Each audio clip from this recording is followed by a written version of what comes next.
medicina de sexto año. Muy bien, buenas noches con todos. Vamos a comenzar con la segunda ponencia de este curso de anatomía humana del miembro superior. El tema de hoy es región del brazo y está a cargo del estudiante Juan Diego Rodríguez, que es estudiante de sexto año de medicina humana de nuestra misma universidad. Es el actual director CPA SOSIMUN 2025, es el coordinador del comité académico del INAME de 2024 y es un tutor actual del proyecto Hermano Mayor. Así que adelante, Juan Diego, cuando quieras.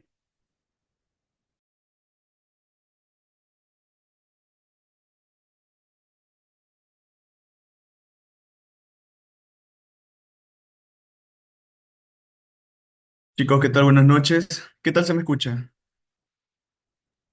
Si te escucha bien. Ya. Ya. Chicos, buenas noches. El día de hoy vamos a hacer la ponencia de anatomía región brazo y espero que todos estén bien. Quisiera saber cuántos de aquí pasan a tercer ciclo. ¿Pudieran levantar la mano los que pasan a tercer ciclo de la universidad?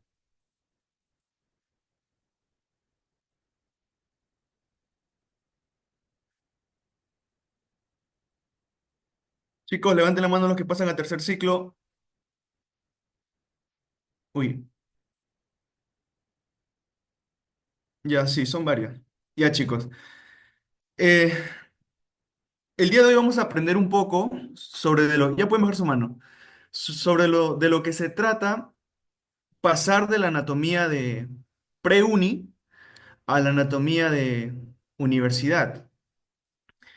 Eh, los conceptos son los mismos, el conocimiento previo lo adquieres en la etapa pre-uni, solo que en la universidad hay más exquisiteces con el vocabulario de los estudiantes y la capacidad de describir piezas anatómicas. Entonces vamos a ir enfocados un poco a eso con el fin de que tengan una pequeña introducción a lo que les espera en tercer ciclo, ¿no? Y no solo para los que pasan al tercer ciclo, para los de otros ciclos también. Es una idea de lo que es la anatomía. Entonces continuamos, anatomía región brazo. Ahí están los objetivos. El objetivo del día de hoy es comprender un poco de la anatomía universitaria enfocada al brazo. Los contenidos del día de hoy y empezamos la exposición. Chicos, una pregunta, ya que estamos en región brazo. ¿Por qué creen ustedes que el brazo es clave en la movilidad y funcionalidad del cuerpo humano? Pueden dejarlo en los comentarios, el chat está habilitado. ¿Por qué creen ustedes que los brazos son clave en la movilidad y funcionalidad del cuerpo humano? Pueden decir cualquier cosa que crean, ¿ah? No hay cosas, no hay respuestas malas, cualquier respuesta es aceptada.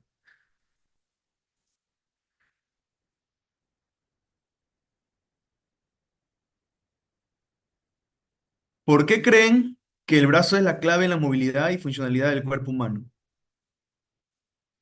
Es pieza clave.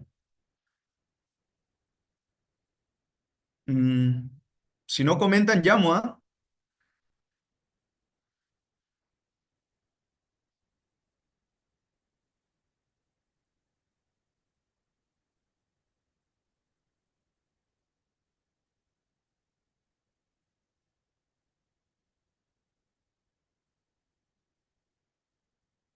Escucha la bulla, están haciendo una fiesta por aquí. A ver, chicos, ¿no? ¿Nadie quiere comentar? Ya, vamos a llamar entonces. A ver, Ángel. Ángel, ¿estás en la reunión? Hay uno, hay uno. Dice, José Martín Velasco dice, porque la evolución hizo que usáramos más las manos y sin los brazos no podríamos mover las manos. ¿Ya? Perfecto. Otro comentario, Ángel, ¿estás?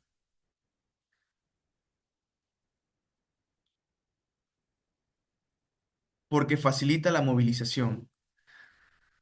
Respuestas interesantes, ¿no?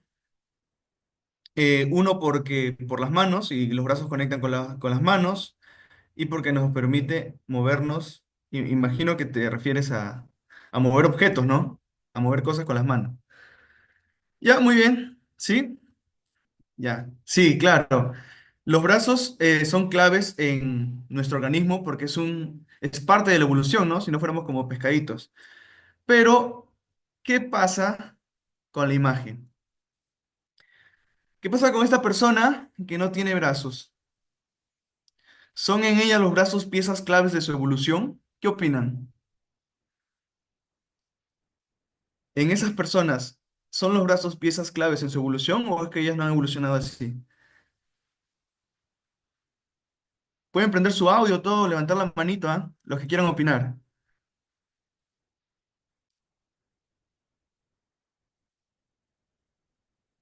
José Martín, Ángel, ¿qué opinan?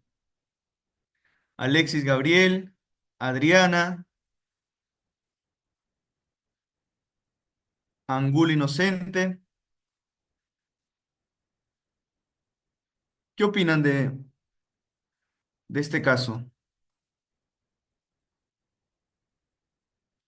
Chicos, sin miedo, ¿ah? Acá no pegamos. Se adaptaron al uso de sus otras extremidades, pero eso no quita la importancia de las manos, ¿ok? Una opinión más,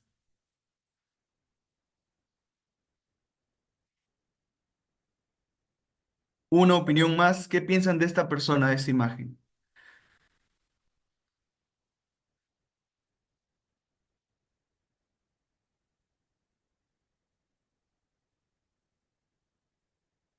¿Sí? ¿Está bien? Pasa de que, a pesar de que los brazos son piezas claves de la evolución y piezas claves de nuestro organismo, nosotros tenemos la capacidad de adaptarnos, ¿no? Así como evolucionamos, nos adaptamos. Y esto que vemos en la imagen es producto de la neuroplasticidad, ¿no? Su sistema nervioso se adaptan a usar otras partes de su cuerpo, pero haciendo conexiones como si fueran sus brazos, ¿no? A nivel cerebral. Muy bien. Ahora vamos a ver un pequeño video y tienen que comentar qué creen que pasó en el video. Les animo a comentar porque es parte de la exposición, ¿no? Todo esto, todo se viene enlazando. Voy a reproducir el video, a ver, con audio.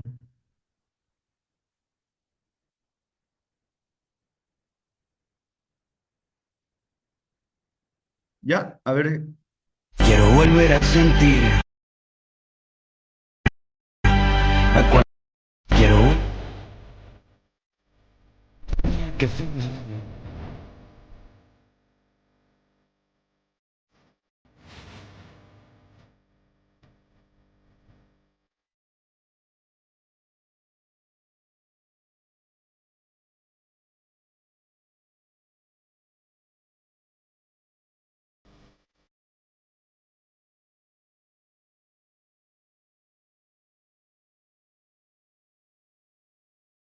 Ya, otra vez, otra vez. quiero volver a sentir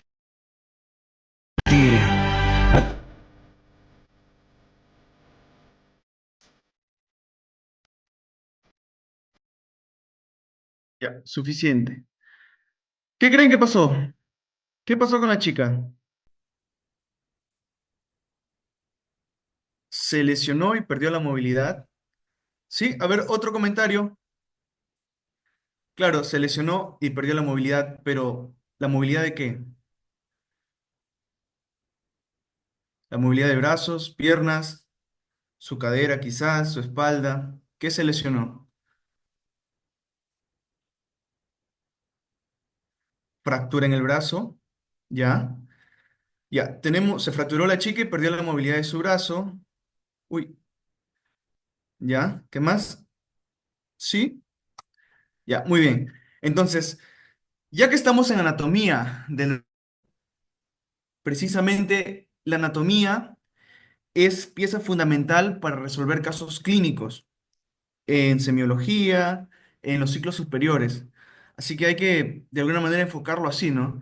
Entonces, sí, la chica cayó sobre su brazo, en la imagen a la derecha se ve, ahí tomé captura, una flechita justo cae sobre su brazo izquierdo, lesionándose y fracturándose. Ahora, si se fracturó el brazo, ¿por qué pierde la movilidad? Esta es una pregunta. Si se lesiona el brazo, si se fractura el brazo, ¿por qué pierde su movilidad? ¿Porque se lesiona el sistema óseo, porque se lesiona su sistema muscular o porque se lesiona su sistema nervioso? ¿Qué piensan ustedes? ¿Su sistema óseo, muscular o nervioso? ¿Qué es lo más importante? ¿Qué es la clave de su lesión? A ver, comenten. ¿Ya?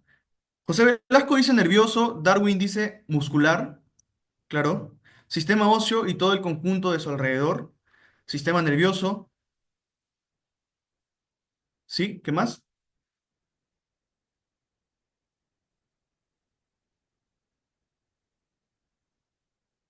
Sí.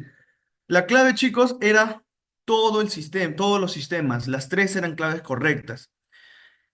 ¿Por qué? Porque si se lesiona el sistema muscular, se pierde la movilidad, la funcionalidad. Si se lesiona el sistema óseo, también se pierde la movilidad. Pero si se lesiona el sistema nervioso, pasa de que la movilidad se pierde durante más tiempo, se pierde prolongadamente la funcionalidad del miembro. ¿Sí? Entonces las tres son respuestas correctas, pero si preguntamos quién tiene más trascendencia en el tiempo, es el sistema nervioso, porque el sistema óseo se regenera. El sistema muscular también se regenera, pero el sistema nervioso no se regenera como quisiéramos, ¿no? Hay estudios que dicen que sí, que tiene esbozos de regeneración, pero no como quisiéramos, así que es el que tiene, el que está más comprometido a nivel prolongado, ¿no? Muy bien, entonces ya vamos conociendo algunas cositas. Ahora, ¿cómo describirían esta imagen? No sé si aún han llevado radiología ya, han visto en radiografías, pero ¿cómo describirían esta imagen ustedes? Es de la chica que se cayó, de la imagen anterior. ¿Cómo lo describirían? ¿Qué observarían? ¿Un hueso roto? Mm, ¿La grasa hinchada? ¿Un brazo ancho? Ya, fractura del húmero. ¿Qué más? ¿Qué más? ¿Solamente así? ¿Fractura de húmero? O es que pueden ir un poquito más allá? Fractura de húmero, ¿qué más ven? Mm, No sé, ahí ven que quizás la fractura está un poco angulada, ¿no? Está formando un ángulo, le pueden poner, no sé, fractura de húmero con una angulación de unos 20 grados al ojo. Pero en la imagen de la derecha se ve una pequeña, ¿no? Una pequeña esquirla de ósea. También se puede escribir esas cositas. Entonces, ¿cuál es el punto de esto? Es que cuando nosotros pasamos a anatomía universitaria, nosotros ya no utilizamos los términos como es un hueso roto o una fractura de húmero, simplemente no. Tenemos que ir un poquito más allá, un poquito más de lo que ya conocemos, puesto que esto es lo que se nos califica en la etapa universitaria y es en gran parte lo que va a definir nuestras notas, ¿no? Entonces, sí, chicos, ¿cómo describirían esta imagen? Se describiría como una fractura, ¿no? Una fractura, una ruptura del húmero en su tercio distal a nivel diaficiario, ¿no? Con un ángulo de aproximadamente 20 grados le puedes poner, con eh, también le puedes poner con una esquirla ósea, le puedes poner. Eso se llama fractura comminuta, ¿no? Pero al nivel en que estamos, con una esquirla ósea, con el tejido que lo rodea edematizado, aumentado en volumen. O sea, hay que ir un poquito más allá. ¿Sí? Eso es lo que vamos a necesitar en esta anatomía. Entonces, ya pasamos de el video, hemos visto que debemos escribir más y ahora viene la anatomía en sí. Cuando ustedes empiecen su tercer ciclo y ingresen al laboratorio, lo que se le va a dar a ustedes es huesos reales y se les va a decir, describan estos huesos. Entonces, no es fácil describir un hueso porque uno cuando empieza dice, ¿no? Bueno, esto es un hueso y tiene dos epífisis y una diáfisis y ya está. Y luego viene la confrontación, ¿no? Del docente con el alumno, porque de esta confrontación resultan ideas, ¿no? Resultan conocimientos. Entonces, ¿cómo describirían esta imagen? Ya les dije cómo se describiría esa radiografía, ¿no? En términos pre-unis y un poco de universitarios de primer y segundo ciclo, ¿no? Pero esta imagen, ¿cómo lo describirían ustedes? Si el doctor les pregunta, chicos, descríbanme este hueso, ¿cómo lo describirían? No me vayan a decir, es el hueso húmero. ¿Cómo lo describirían? Un voluntario, si quiere, puede levantar la mano, ¿ah? Aquí no hay respuestas incorrectas. O comentar también. Luis dice un hueso largo. ¿Qué más? ¿Qué más, chicos? ¿Cómo escribirían este hueso?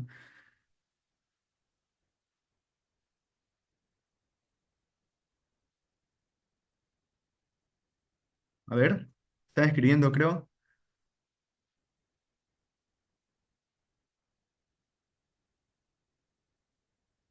Ángel, Luis, Paola, ¿cómo escribirían el hueso? Adriana, José Martín, Darwin. Ya tiene caras para articularse en sus extremos. ¿Qué más? Ya es un hueso largo, tiene caras para articularse en sus extremos. Buenas noches, dice Nancy Rondán. Vamos, anímense a describir el hueso. ¿Será de humano o será de vaca, no? No. Tiene dos extremos, un cuerpo. ¿Ya? Dos extremos, un cuerpo. Un comentario más y lo describo yo.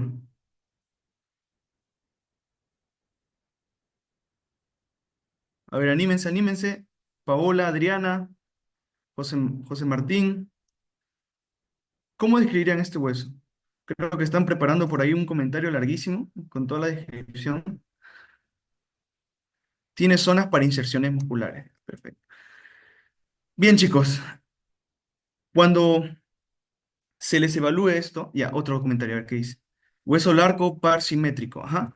Los mensajes envíalo al chat de grupo de la reunión. No me lo envíen al privado. Chat de grupo de la reunión, ¿ya?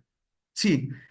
Hueso largo par y simétrico. Perfecto. Entonces, cuando se les presente a ustedes un hueso para que lo describan, ya nosotros no podemos, o sea, podemos, pero no deberíamos decir, este es un hueso largo, es el húmero, tiene cabeza y dos extremos y un cuerpo, ¿no? Vamos un poquito más allá. Cuando se nos dé el hueso, nosotros deberíamos describirlo al detalle. No tenemos, ni siquiera tenemos que estudiar al hueso, simplemente hablar lo que vemos en él. Y precisamente ese es un punto que muchas veces complica al estudiante de medicina. Bueno, cuando pasé tercer ciclo me compliqué bastante con estos temas de descripción, porque los doctores, bueno, los doctores que nos enseñan anatomía, describen los huesos de una forma tan al detalle que uno piensa que es necesario llevar horas y horas de estudio, y no se quita el mérito del estudio, ¿no? Pero también es necesario simplemente describir lo que tú ves. Entonces, el hueso se describiría así, ¿no? Lo general. Este es el hueso húmero, ¿verdad? Se conforma de dos extremos, que son sus epífisis, y una parte central, que son sus diáfisis, que es su diáfisis, ¿no? Y también en la etapa de niñez tiene sus partes que son las metáfisis, ¿no? Conocimientos generales. Pero vamos parte por parte, nos vamos al extremo. Entonces nos vamos a la epífisis proximal, por ejemplo, y decimos, la epífisis proximal, para que lo sepan, es esto, ¿sí? Epífisis proximal. Entonces decimos, en la epífisis proximal nosotros observamos una estructura redondeada que tiene un aspecto de una semiesfera, porque parece una semiesfera, ¿no? Parece una semiesfera, sí. Una semiesfera. Una semiesfera y que constituye la cabeza del hueso húmero. ¿Qué más podríamos describir? Que luego de pasar de proximal, este es proximal a distal.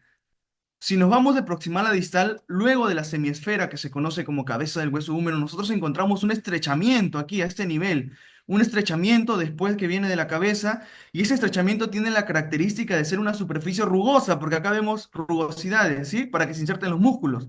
Una superficie rugosa. Y si seguimos bajando, observamos que se va estrechando más hasta formar la diáfisis del hueso húmero, y en la diáfisis observamos que la superficie cambia, se vuelve una superficie lisa, porque aquí está rugosísima y aquí, como lo observamos, es una superficie lisa, que incluso refleja la luz, y que tiene agujeros. Se observan unos pequeños agujeros. Y si seguimos bajando, observamos que el hueso húmero va cambiando su forma, ¿no? toma una forma curviada y podemos describe una curva cóncava inferiormente para que luego se haga convexa en el extremo distal.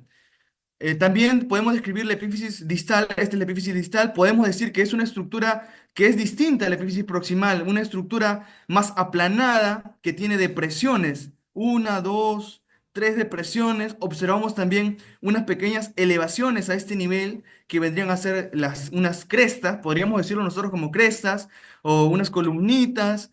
También observamos que a este nivel bueno, se observa aquí unos pequeños agujeros. ¿Qué más podemos decir? A este nivel observamos aquí unas estructuras también que son prominencias de la epífisis distal, etcétera, etcétera. Es decir, nosotros podemos describir un hueso de mil maneras, no hay manera incorrecta. A veces se piensa de que nosotros deberíamos describirlo tal y como dice el libro, y no es así. Nosotros leemos el libro y al momento de describir el hueso vamos haciendo volar la creatividad, pero hablando con términos anatómicos y describiendo lo que vemos. Y así simplemente podemos describir un hueso, todos los huesos completamente, y perfecto, nos va a ir bien en la etapa universitaria y nos va a ir bien cuando queremos enseñar luego a ciclos menores. Sí, chicos, entonces, esa es la idea de que entendamos que la anatomía de la etapa pre-uni, que son fijas, las fijas de las fijas, a la anatomía de la etapa universitaria, cambia en la descripción, en cuán al detalle nosotros observamos las partes anatómicas. Y de acuerdo a eso, a nosotros se nos da una calificación, pero no lo debemos hacer por la calificación, sino porque esto es necesario para después nosotros en los ciclos superiores aprender a describir, no sé, patrones clínicos, signos y síntomas, reconocer enfermedades, etcétera. Todo tiene una concatenación. Nada es por las puras. Bueno, eso es lo que quería dar a entender con esta imagen. Entonces, lo próximo que nosotros vamos a identificar es, cuando se nos dé una pieza anatómica, es decir, ¿esto es derecho o es izquierdo? ¿Estamos viendo su cara anterior o su cara posterior? Y eso es un mundo.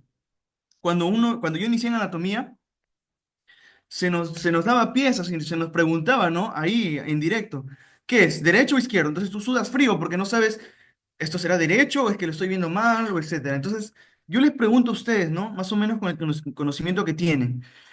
¿Eso es un número derecho o izquierdo? Comenten, por favor, chicos. ¿Es derecho o es izquierdo? ¿O no es un número, es un fémur?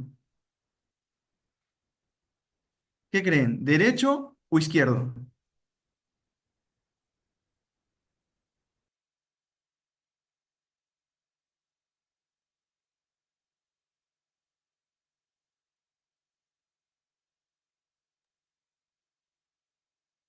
Derecho, ¿no? ¿Por qué? ¿Por qué dicen que es derecho? A ver, a la primera que comentó, a ver, ya perdió ya. María Fernanda Pérez Vega, por favor, prende tu micro y así, a tu manera, dímelo. ¿Por qué crees que es derecho? Sobre todo por la posición de la cabeza y del epicóndilo medial, porque dan dirección a la línea media del cuerpo. Ya, por la posición de la cabeza y por el epicóndilo medial.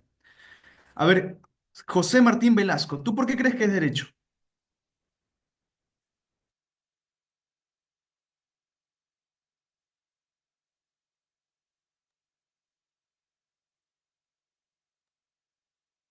José, ¿puedes prender tu micro y contarme por qué crees que es derecho?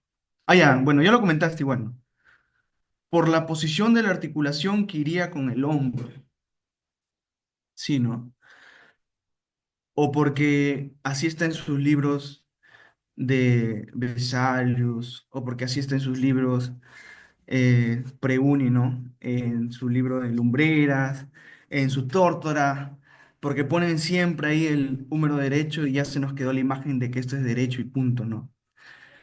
Quizás también, ¿no? Eso ayuda, ¿no? Y sí, son respuestas buenas las que me han dado por el epicóndilo medial, por la posición de la cabeza y porque articula la parte superior con el hombro, ¿no? Está perfecto. Cuando nosotros identificamos el lado de un hueso derecho o izquierdo, nosotros tenemos que primero irnos a los extremos. ¿Qué extremo es proximal y qué extremo es distal? Luego nos vamos por las caras. Cara anterior, cara posterior, caras laterales. Los huesos tienen bordes también, bordes anteriores, bordes lateromediales, bordes laterolaterales, o lateral derecho, lateral izquierdo, y hay un montón de términos anatómicos, ¿sí? Entonces, veo que sí tienen la idea de que identificar un hueso derecho e izquierdo, sí.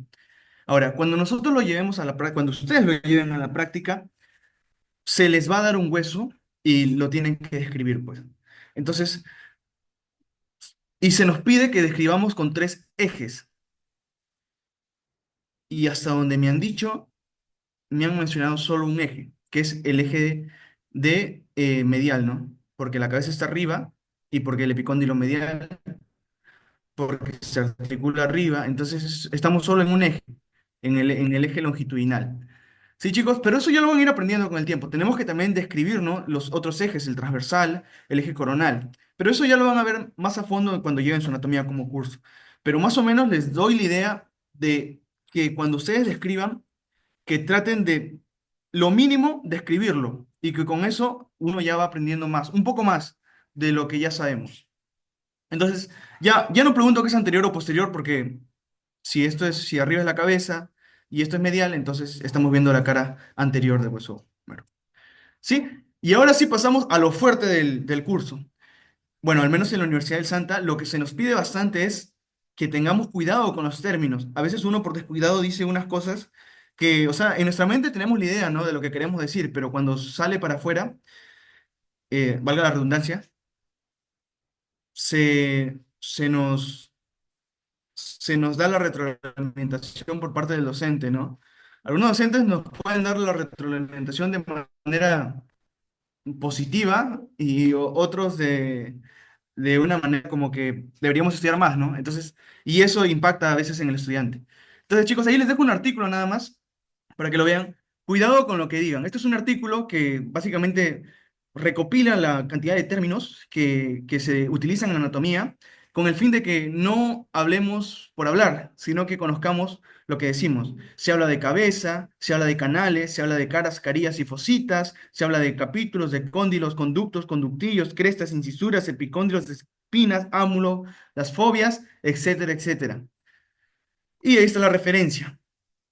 Y son preguntas del examen de tercer ciclo y de cuarto ciclo, porque tipo te ponen qué es un canal, describe las diferencias entre canal y túnel, ¿no? Entonces, ahí eso no es algo que encuentres en los libros, porque en los libros te van a mencionar que, te mencionan que existe el canal de Bouillon, te mencionan que existen distintos canales, de ahí te describen que existen túneles como el túnel carpiano, pero hay que diferenciar bien entre lo que es un canal y un túnel, ¿no? Y eso son preguntas del examen de la universidad.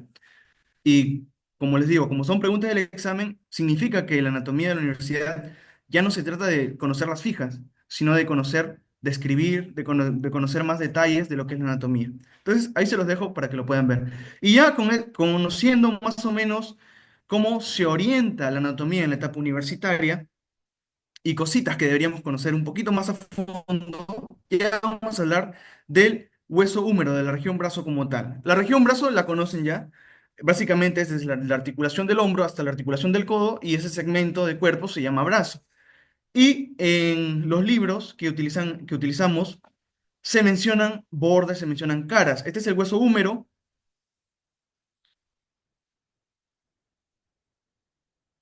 ya. Este es el hueso húmero, acá todos lo vemos.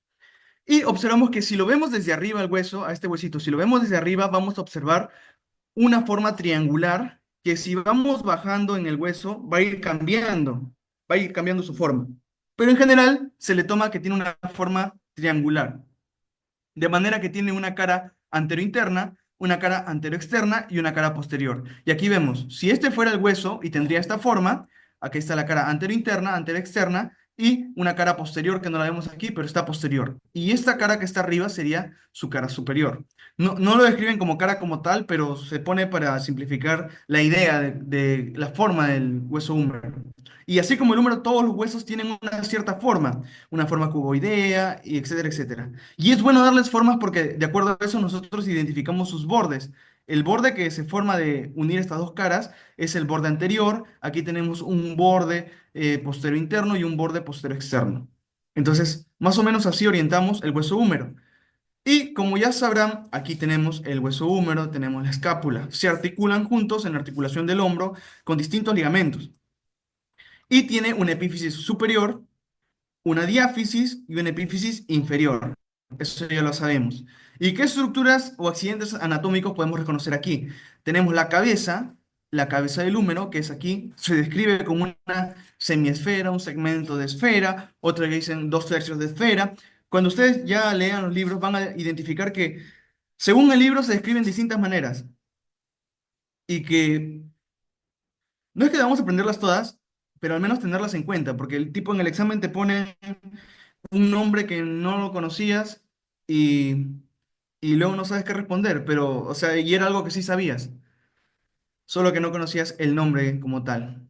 Entonces tenemos en la epífisis superior una cabeza, posterior a la cabeza se observa un estrechamiento a este nivel que está delineado, que vendría a ser el cuello anatómico, y debajo del cuello anatómico inferior se describe aquí otro delineado que vendría a ser el cuello quirúrgico.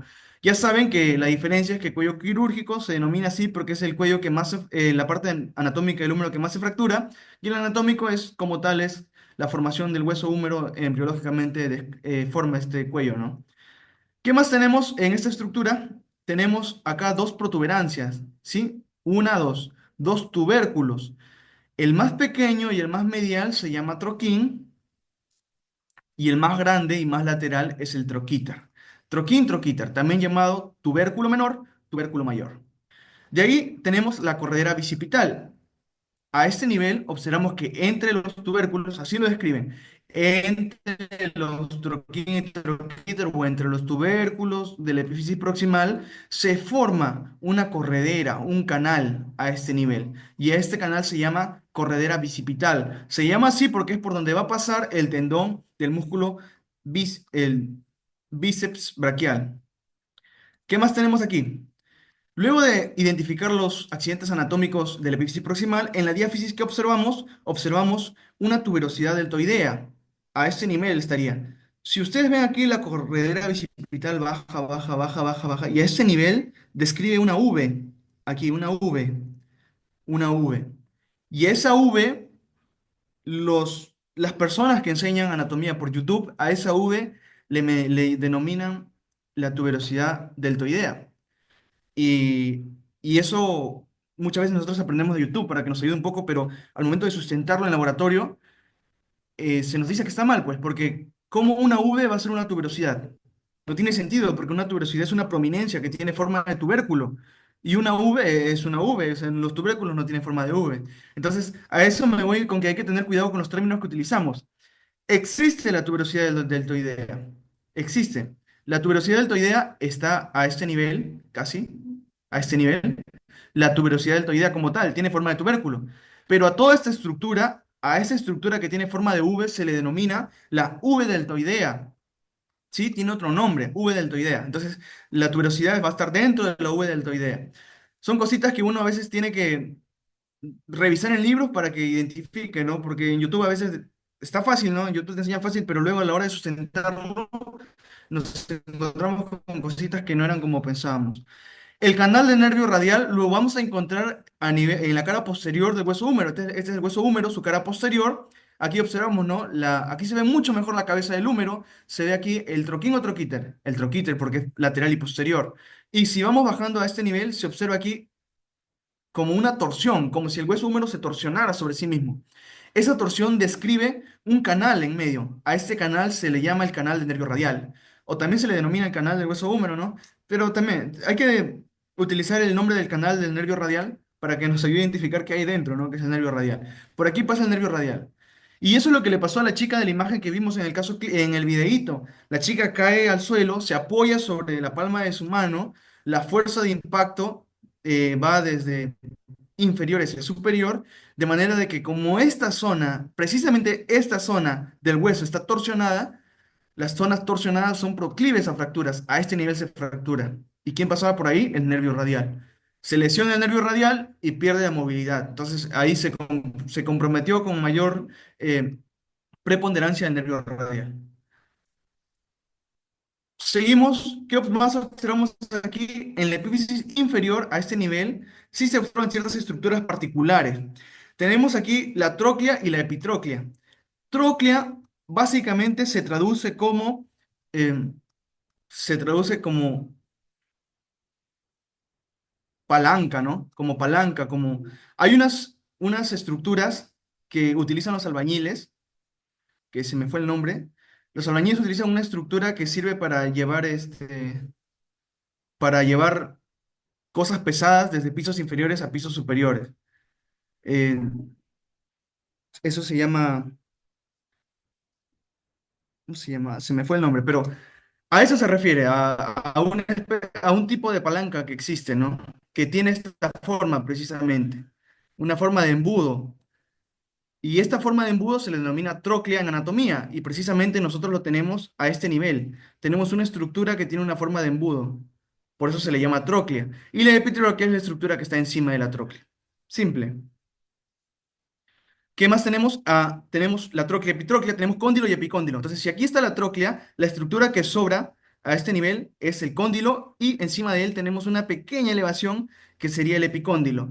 También existen las crestas supracondilias, que son estructuras a este nivel que nosotros observamos que después de la epitróclea, acá viene una pequeña estructura que sobresale. Esa es la cresta epicondilia interna y luego tenemos la cresta epicondilia externa. También observamos depresiones que son las fosas. Esta estructura de aquí es la fosa coronoidea y esta estructura es la fosa olecraniana, ¿no? Y eso es todo con respecto al hueso húmero. O sea, tiene sus accidentes anatómicos, los podemos memorizar, podemos identificarlos, pero ya en la etapa universitaria va un poquito más allá, pues, porque decimos, esta es la tróclea, pero luego tenemos que describirla. La tróclea tiene partes, tiene sus bordes. Lo van a describir como la tróclea es una estructura que tiene forma de embudo, con un borde externo, un borde interno, con un borde inferior, un borde superior, y eso se puede agrandar mucho más. Entonces, son cositas que uno tiene que conocer, ¿no? Ahora, ya conocimos el hueso, vamos al músculo. Tenemos que diferenciar entre qué es origen y qué es inserción. Simplemente el origen también se le llama inserción proximal.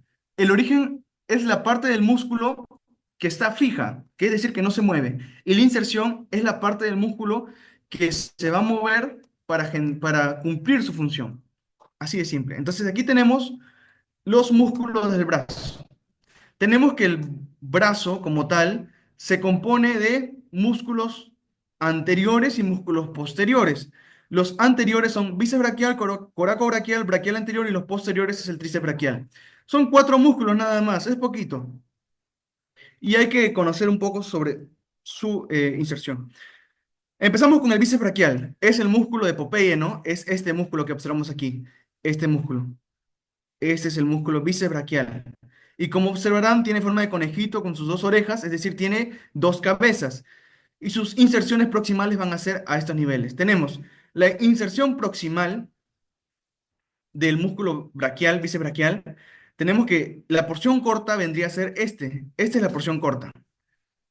La porción corta o la cabeza corta del bíceps braquial. Se inserta a nivel de la vértice de la apófisis coracoides de la escápula. Esta es la apófisis coracoide de la escápula y a este nivel se inserta.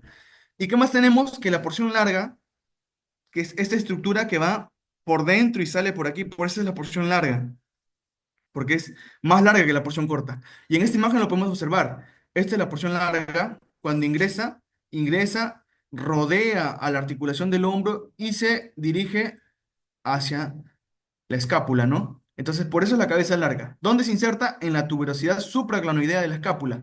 Si esta es la escápula y esta es la cavidad clanoidea, aquí hay una pequeña tuberosidad que es donde se va a insertar la cabeza larga. Las inserciones distales, que son básicamente, vendrían a ser la tuberosidad del radio y la fascia del antebrazo. Y como observamos aquí en la imagen, si continuamos con el bíceps braquial, vamos a observar que a este nivel se va a insertar aquí, a nivel del radio. Aquí tiene su inserción, su tendón, a nivel del radio. Muchas veces preguntan en las rotaciones, ¿el bíceps braquial dónde se inserta?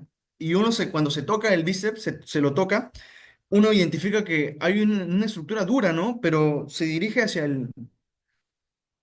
no hacia el radio, ¿no? Se dirige hacia el cúbito.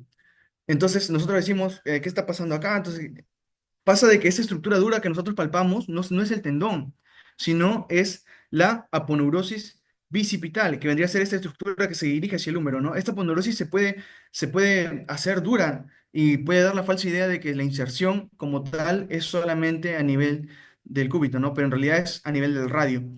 ¿Cuál es la función de este músculo? Es la supinación y flexión del antebrazo. Como les dije, como estas son las inserciones proximales, cuando la inserción distal genere su fuerza va a ir hacia allá, haciendo que el brazo se levante y se flexione. Y es irrigado por las ramas de la arteria braquial y inervado por el nervio músculo cutáneo. ¿Sí? Cosas simples que estas son para memorizar más que todo, que son necesarias cuando uno va a hacer sus talleres. ¿Qué más tenemos? El córaco braquial y el braquial anterior, también con sus inserciones. Para hacerlo más rápido esta parte, vamos, el músculo coracobraquial. Cuando nosotros levantamos el bíceps braquial que está aquí, lo levantamos, lo diseccionamos, observamos que debajo de él existen dos músculos. Aquí hay uno y aquí hay otro. El primero, el superior, es el músculo coracobraquial y el inferior, el braquial anterior. Y simplemente podemos decir que el coracobraquial se inserta a este nivel también, lo vemos aquí, se inserta en el vértice de la apófisis coracoide de la escápula y se dirige hacia el tercio medio de la cara media del húmero. Simple. Del braquial anterior, ¿qué podemos decir? Que se va a originar a nivel de la vez deltoidea, que les dije, ¿no? Superficie anterior de la mitad distal del húmero y el labio inferior de la tuberosidad deltoides, o la vez deltoidea en este caso. Y su inserción distal vendría a ser a este nivel, a nivel del apófisis coronoides y tuberosidad del cúbito. Este hueso que vemos aquí vendría a ser el cúbito. Su función es flexionar el antebrazo porque las fuerzas que genera van a ser hacia arriba y eso va a generar que se flexione todo el antebrazo, irrigado por la arteria braquial y inervado por el nervio musculocutáneo. Los dos son por el nervio musculocutáneo, pero el primero, el coracobraquial, está irrigado por la arteria axilar. Y eso es entendible, puesto que cuando nosotros vemos aquí, vemos que este músculo está muy cerca de la axila, entonces es evidente que la arteria axilar es la que le va a irrigar. Y como este músculo está más lejano, la arteria axilar va a bajar, se transforma en arteria braquial y ya pues le irriga al otro músculo braquial anterior. Entonces, así hemos visto los músculos del compartimento anterior. Y del compartimento posterior tenemos uno nada más, que es el músculo tríceps braquial. Y también, observamos aquí, es un poco más difícil de ver este músculo porque tiene una parte superficial y una parte profunda. Aquí observamos la parte superficial. Vemos esta estructura también, una cabeza, dos cabezas. Ahí. Estas vendrían a ser las cabezas del músculo tríceps. Y hay una tercera cabeza que cuando nosotros diseccionamos estas dos cabezas, las quitamos, debajo aquí observamos esta parte. El músculo viene así. Cuando nosotros las quitamos estas cabezas, debajo de las dos cabezas observamos la tercera cabeza. Y vendrían a formar las tres cabezas del tríceps braquial. Sus inserciones. La porción larga se inserta en el tubérculo infraganoideo de la escápula, es decir, viene así y se inserta en el tubérculo infraglenoideo a este nivel, la porción larga del tríceps. La porción externo o la porción externa se origina en la cara posterior del húmero superior del surco del nervio radial, es decir, a este nivel. Cara posterior del húmero superior al surco del nervio radial. A este nivel nosotros vamos a observar que se va a insertar la cabeza externa o vasto externo. Y la tercera cabeza, que es la cabeza interna, se va a originar en la cara posterior del húmero inferior al surco del nervio radial, es decir, a este nivel. Toda esta inserción, esta de origen, va a ser de la tercera cabeza. Entonces, así se describen las tres cabezas. Borro y vemos aquí, porción larga, así, porción externa y la porción interna. Y así se forman las tres cabezas del músculo tríceps. Igual, su inserción distal, las tres comparten un tendón en común que vendría a insertarse en la cara posterior del olecranon, que es a este nivel. Acá vemos un huesito, que es el olecranon, y acá se inserta el poderoso tendón del tríceps braquial.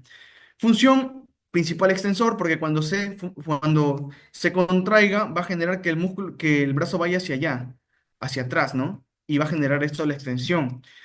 Está irrigado por la arteria braquial profunda y circunflejo humeral posterior y inervado por el nervio radial.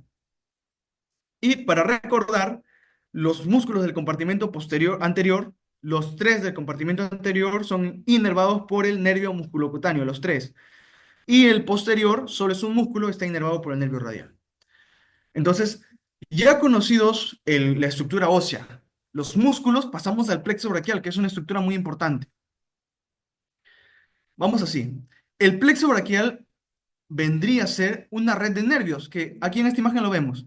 Nosotros tenemos nuestro cuello, ¿no? Y dentro de nuestro cuello y a los lados de nuestra columna vertebral emanan los nervios por los agujeros intervertebrales, ¿no? Emanan. Y cuando emanan y se juntan, se cruzan entre ellos generando una red, porque plexo significa red, estos se vendrían a llamar plexos. Tenemos los plexos braquiales, los plexos solares, los plexos crurales, plexos sacros, plexos lumbosacros, un montón de plexos, pero en este caso vamos a hablar del plexo braquial. A este nivel se observa que los nervios salen y se entrelazan entre ellos formando una especie de red, difícil de identificar anatómicamente en el cuerpo en vivo. Por eso se ha creado esquemas para poder aprender y memorizar estos plexos, de manera de que cuando vayamos al laboratorio se nos haga mucho más fácil. Esta imagen es con el fin de identificar que cuando nosotros vemos un cadáver y los plexos es un enmarañado, entonces no sabemos identificar cuál es la raíz C5, C6, C7, y nos perdemos. Pero conociendo el esquema, se nos facilitaría mucho más. Entonces, el plexo braquial está formado de las raíces C5 a T1. Y esquemáticamente podemos decirlo así. Podemos decir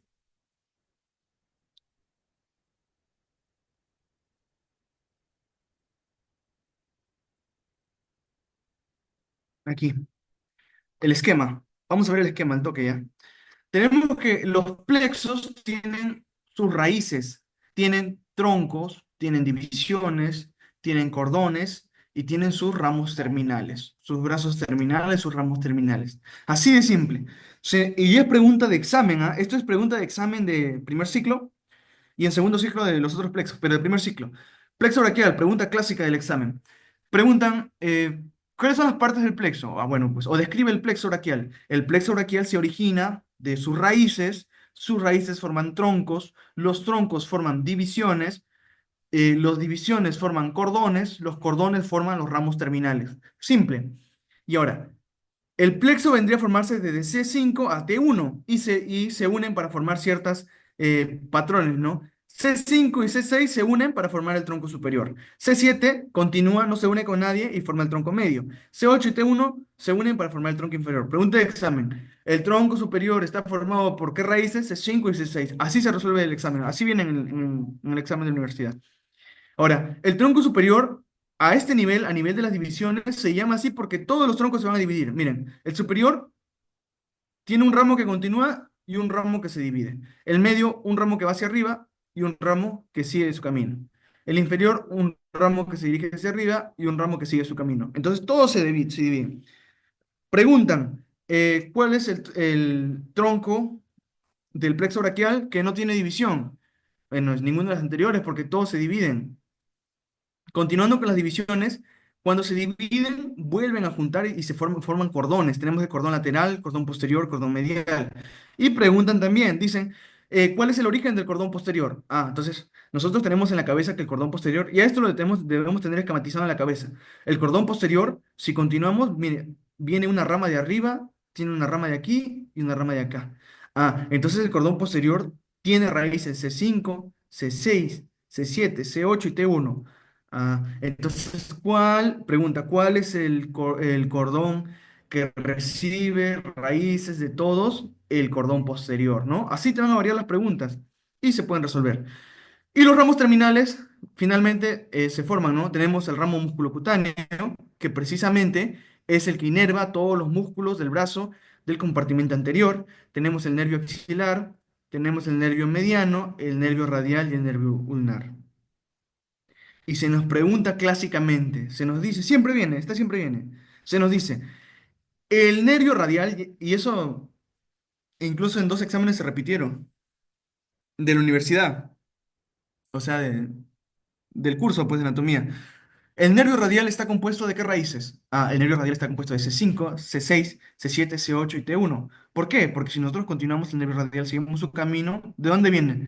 Del cordón posterior. Y el cordón posterior recibe todas las raíces. Entonces ya podemos decir que el nervio radial recibe raíces desde C5 a T1. ¿El nervio mediano? Ah, el nervio mediano también, miren. El nervio mediano recibe raíces de el cordón lateral, el cordón medial y forman el nervio mediano. Y aquí a este nivel también forman sus raíces. El músculo cutáneo, ¿de quién recibe raíces? Si nosotros seguimos su camino, el músculo cutáneo recibe raíces de C5, C6 y de C7. Y así vamos a ir jugando para resolver las preguntas del examen. Y esto no solo se ve en anatomía, sino también se ve cuando llevan neurología. Y acá tenemos una imagen de más esquemática, ¿no? Claro, porque en los libros, o sea, esto es un esquema, pero en los libros, cuando lo veamos, vamos a ver que cada raíz tiene sus ramas. Raíz C5 tiene una rama, raíz C6 tiene otra rama, y van haciendo más ramas. Es un esquema más complejo que también deberíamos conocerlo, porque nosotros cuando describimos el plexo braquial lo describimos completo, no solo lo que nos acordamos, sino que tiene sus ramas, ¿no? Por ejemplo, una pregunta vino y dijo, ¿cómo se llama la primera rama que se origina de la raíz C5? Ah, entonces si tú te acuerdas, dices la primera rama que se origina de C5. A ver, C5 está aquí, la primera rama está a este nivel, ¿no? Es la primerita. Ah, ya. La primera rama que se origina de C5 es el nervio frénico. Y la segunda, nervio escapular dorsal. Y la tercera es aquí, ramas para formar el nervio torácico largo. Y así vamos a ir con el resto de preguntas del examen, ¿no? Y finalmente tenemos la clínica. Conocemos que el plexo braquial existe aquí, ¿no? El plexo braquial es una estructura que está en nuestro cuello y si nosotros nos estiramos hacia los lados, vamos a ver que el plexo se estira. Y como somos adultos, no pasa nada, no nos estiramos y no duele. Pero si recibimos un mal tirón, hacemos un mal tirón, eso nos va a doler adentro, el plexo braquial. Y si a nosotros nos duele, a los niños con mucho más razón. Es por eso que aquí existen dos patologías claves en los niños, ¿no? Y que son claves en las patologías del plexo braquial. Tenemos la parálisis de Erbs-Duchenne y la otra es la parálisis de Clamp. Primero, la parálisis de Klein-Duchenne. ¿Cómo se produce esta parálisis? Simple. Al momento de nacer el niño, por X motivos, a veces por complicaciones del parto, a veces por mala técnica, se le jala al niño del cuello de una forma abrupta y hace que su plexo braquial se estire, se estire, se estire. Y como esto es un plexo inmaduro, un plexo rígido, esto puede hacer que el plexo se lesione, se dañe, se rompa. Y si se estira el plexo braquial y el plexo braquial continúa, nos inerva todo el brazo, si se estira el plexo braquial, vamos a perder parte de las funciones de todo el brazo. ¿Sí? Y este es un niño con parálisis de Ehlers-Danlos, que precisamente le pasó esto al nacimiento, y cuando se lesiona el plexo braquial, se produce esta forma del brazo, ¿no? Se observa así el brazo. Bueno, describiéndolo, es un brazo, una extremidad superior derecha, en extensión, está completamente extendida, con la muñeca en flexión, con los dedos en flexión, con ligeramente rotación interna y una ligera aducción del hombro, ¿sí? Está así como aducido. Y a esta forma clínica se le llama la, el brazo en propina del mesero. ¿Por qué? Porque cuando los meseros antes pedían propinas, se daban la vuelta y estiraban la mano así, y aquí se les daba la propina, ¿no? Entonces, ese es el brazo en propina del mesero o parálisis de Ehlers-Danlos, que es patología del nervio del plexo braquial. Y acá tenemos la segunda patología conocida, más frecuente, no hay más. La parálisis de Clamp. Es lo mismo, al momento de nacer el niño se le estira de más, se lesiona el plexo braquial, solo que se lesionan otras raíces. En este caso son de C8 a T1, se lesionan todas. ¿Y esto qué va a generar? La mano en garra. No hay que escribir esto, porque el niño, ahí como lo ven, es un niño, bebito, que su mano está así, ¿no? Como si estuviera, como si hicieran el símbolo del león rugiendo. A esto se le conoce como mano en garra y es una parálisis de Clamp. Ya cuando lleven anatomía clínica, ahí lo van a ver estas parálisis, ¿no? Los vienen como casos clínicos, pero al menos ya los conocen desde ya. Parálisis de Duchenne y parálisis de Clamp. Y finalmente, con eso acabamos en la región brazo. Conclusiones, el brazo es una región clave. el húmero es el principal soporte, los músculos del brazo permiten las funciones que se necesitan para sobrevivir por evolución. El plexo braquial es la base del control neuromuscular y si se lesiona genera diversas patologías, ya vimos Earl Duchenne y Clapp, y que el conocimiento anatómico detallado del brazo es esencial en la práctica clínica y esencial en la etapa universitaria, si lo quieren pasar bien y conociendo, ¿no? Dominando su anatomía. Y bueno, esto va a ser un pequeño espacio para unas trivias que vamos a realizar. Algo rápido nada más. Espero que sigan ahí. Voy a pasar el link de trivias ahorita.